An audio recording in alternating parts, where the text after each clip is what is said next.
మద్యం కుంభకోణం కేసు ఉమ్మడి చిత్తూరు జిల్లాలోని వైసీపీ నాయకుల చుట్టూ తిరుగుతుంది. రోజుకొకరు సిట్ విచారణకు హాజరు కావడం, వారి ఇళ్లలో సోదాలు, ఒకరి తర్వాత ఒకరు అరెస్టులతో ఎప్పుడేం జరుగుతుందోననే టెన్షన్ వైసీపీ శ్రేణుల్లో వ్యక్తమవుతుంది. ఇప్పటికే లిక్కర్ స్కామ్లో పలువురు అరెస్టై జైల్లో ఉండగా ఇప్పుడు మరికొందరు కోసం సిట్ వేటను ప్రారంభించింది. లిక్కర్ స్కామ్లో ఉమ్మడి చిత్తూరు జిల్లా వైసీపీ నేతలు నిండా మునిగిపోయారా? త్వరలోనే మరికొన్ని అరెస్టులు ఉండొచ్చా?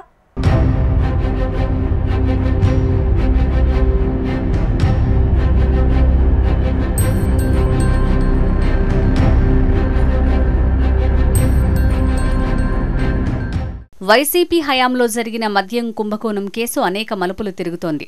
మద్యం స్కామ్లో డొల్ల కంపెనీల గుట్టు, రాజకీయ బంధాలు వెలుగులోకి వస్తున్నాయి. మద్యం కుంభకోణంపై ప్రత్యేక దర్యాప్తు బృందం నిర్వహిస్తున్న సోదాలతో అనేక విషయాలు బయటికి వస్తున్నాయి.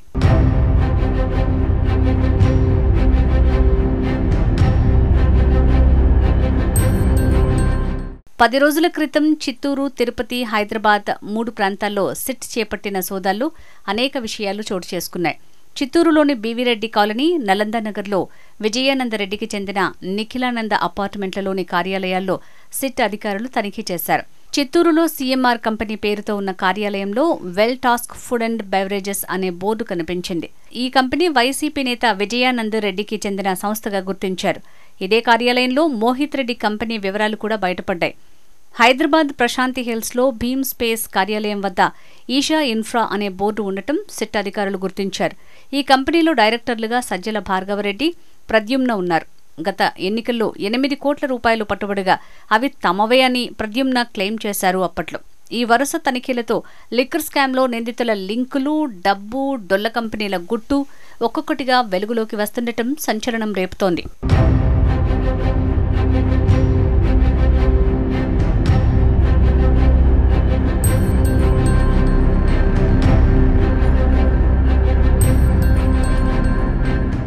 ఇప్పటికే లిక్కర్ స్కామ్ కేసులో పలువురు అరెస్ట్ అయి జైల్లో ఉండగా ఇప్పుడు మరికొందరి కోసం సిట్ వేటను ప్రారంభించింది.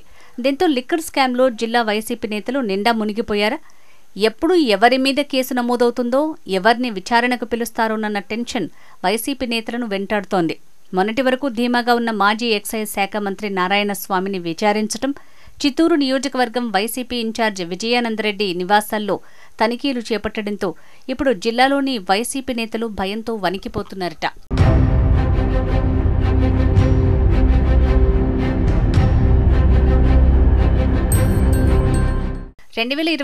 ఎన్నికల్లో విజయానందరెడ్డి వైసీపీ తరపున చిత్తూరు అసెంబ్లీ నియోజకవర్గం నుంచి పోటీ చేసి ఓటమి పాలయ్యారు. ఈ నేపథ్యంలో ఇటీవల సిట్ అధికారులు అతన్ని విజయవాడలోని సిట్ ప్రధాన కార్యాలయానికి పిలిపించి విచారించారు. వైసీపీ ప్రభుత్వంలో విజయానందరెడ్డి మద్యాన్ని దుకాణాలకు సరఫరా చేసినట్లు సిట్ అధికారులు గుర్తించారు. సిట్ బృందం ఆయన నివాసంలో తనిఖీలు నిర్వహించినట్లు సమాచారం. చిత్తూరు జిల్లాకు చెందిన నేతలు గత ప్రభుత్వ హయాంలో లిక్కర్ పాలసీలో ప్రధాన పాత్ర పోషించారు.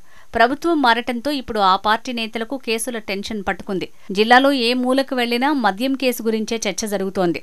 దీంతో ఎప్పుడేం జరుగుతుందో తెలియక వైసీపీ క్యాడర్ తలలు పట్టుకుంటోంది. ప్రస్తుతం జిల్లాలో ఏ 2-3 కార్యకర్తలు కలిసినా సిట్ ఎలా ముందుకు వెళ్తుంది? మద్యం కేసు వచ్చు నారాయణస్వామి, విజయానందరెడ్డి మెడకు కూడా చుట్టుకుంటుందా అనే చర్చ జరుగుతోంది.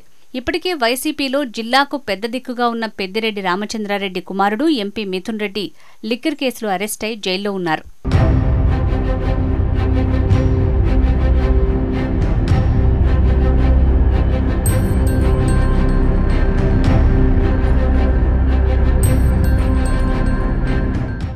మిథున్ రెడ్డి మధ్యంతర బెయిల్ గడువు పూర్తి కావడంతో మళ్లీ రాజమండ్రి సెంట్రల్ జైలుకు వెళ్లారు. గత ఎన్నికల్లో వైసీపీ అభ్యర్థిగా పోటీ చేసి ఓడిపోయిన విజయానందరెడ్డికి మద్యం రవాణాలో ప్రమేయం ఉందని సిట్ అనుమానిస్తోంది. ఇటీవల ఆయన విజయవాడలో విచారణకు హాజరయ్యారు. తర్వాత చిత్తూరు బీవీరెడ్డి కాలనీలోని ఆయన ఇల్లు, కార్యాలయంలో సోదాలు నిర్వహించారు. ఆయన ఇంటి చిరునామాతో సంబంధం ఉన్న well task food and beverages private limited కంపెనీపైన దర్యాప్తు చేపట్టారు. సోదాల్లో డాక్యుమెంట్లు సహా ముఖ్యమైన ఆధారాల్ని సిట్ సిబ్బంది సేకరించారు. చూడాలి మరి రానున్న రోజుల్లో ఇంకా ఎవరెవరు అరెస్ట్ అవుతారో.